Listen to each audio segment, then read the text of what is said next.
今啊，继续来看台湾大哥大甲中华电信的5G，今仔日正式来开台。蔡总统早起有去参加到中华电信5G 开台的活动，针对着甲产院提名名单，引发着国民党立委霸占议场，甚至阁互前总统马英九办公室来批评讲歹食相。蔡总统回应讲，绝对比马前总统所提的名单较好、较进步。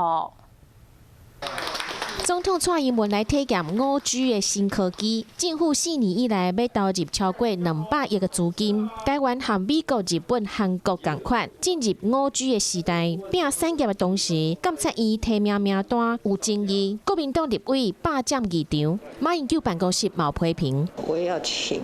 各界好好的看一下这张名单，那尤其是马前总统也好好的看这张名单，这张名单绝对 比他所提的名单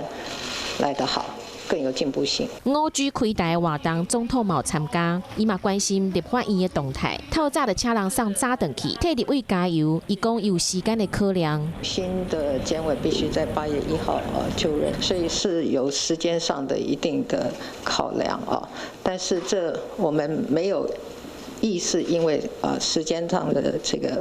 个压力而去缩短了或减少了立法委员的审查。民主社会立委会当伫审查期间表达意见，但是卖有政治的操作。